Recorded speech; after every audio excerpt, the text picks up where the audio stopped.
kedatangan seorang raja yang bernama Indra Bungsu dari negeri Kobasahri. Setelah beberapa lama di atas kerajaan, dia juga beroleh putra.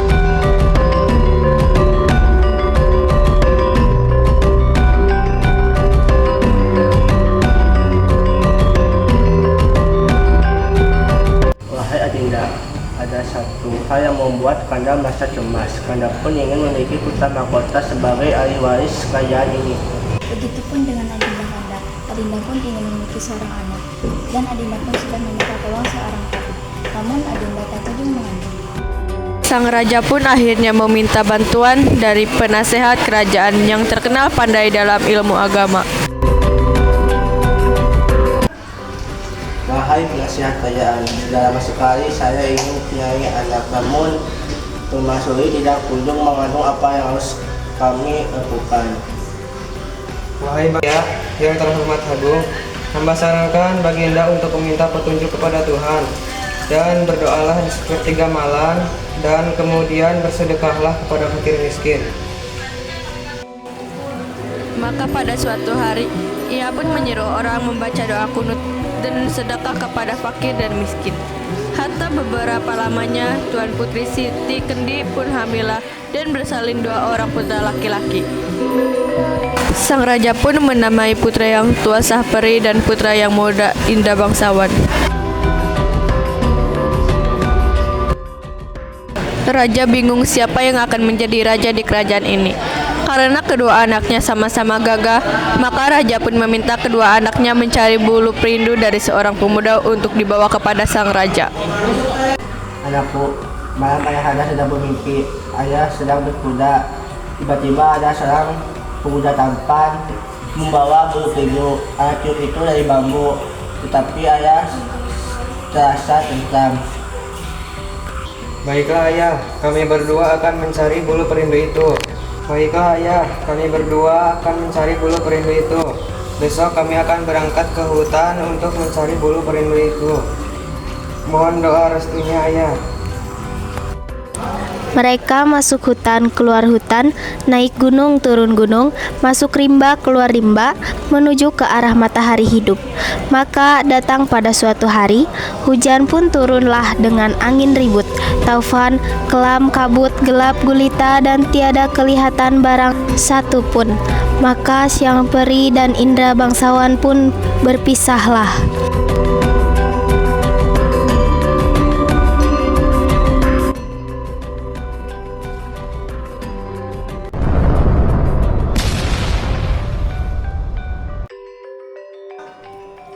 Setelah Pangeran Sahperi sadar, ia melanjutkan perjalanannya ke arah utara.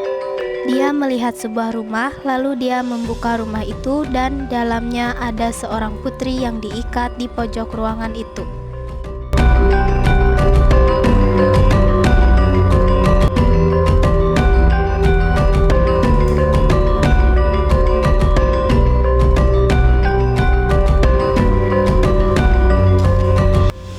Siapa yang berani mintamu dan siapa kamu? Terima kasih Tuhan telah menolongku. Namaku Putri Ratnasari dari Kerajaan Nasution. Negeri ini telah hancur oleh Garuda. Sosok itulah yang telah mengikat hamba dengan tali. Aku akan tetap di sini dulu Garuda itu datang kembali. Lalu Pangeran Sahperi pun membunuh Garuda itu. Setelah Garuda itu terbunuh, Sahperi pun menyatakan cintanya kepada Ratnasari dan melamarnya.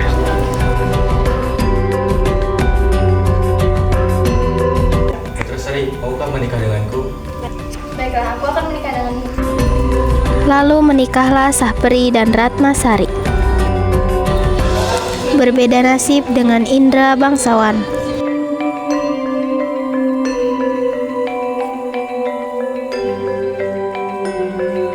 Siapa kamu? Aku raksasa dari negeri rantah-rantah. Ikutlah denganku.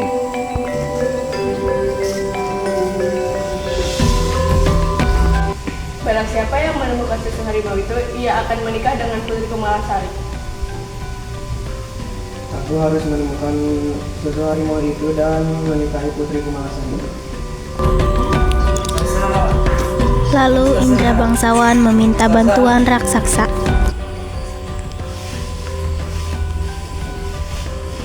Ada apa, Indra Bangsawan? Aku ingin meminta susu harimau untuk menyembuhkan putri Kumasari. Ini susu harimau ya. Terima kasih raksasa. Baginda Ratu, saya sudah menemukan susu harimau itu. Terima kasih Indra Bangsawan, aku akan memberikan kepada Kumalasari.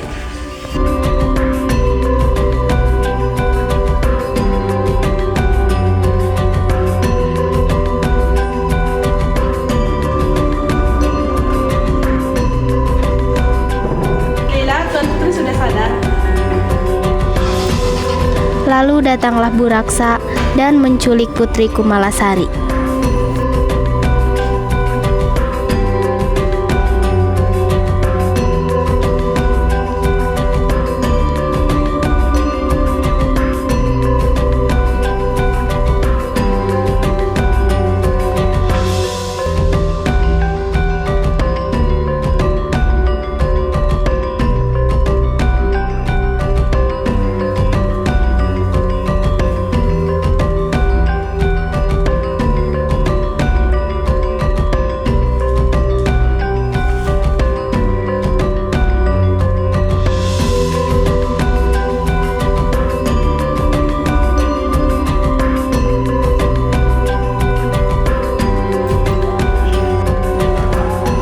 Lalu menikahlah Putri Kumalasari dengan Indra Bangsawan.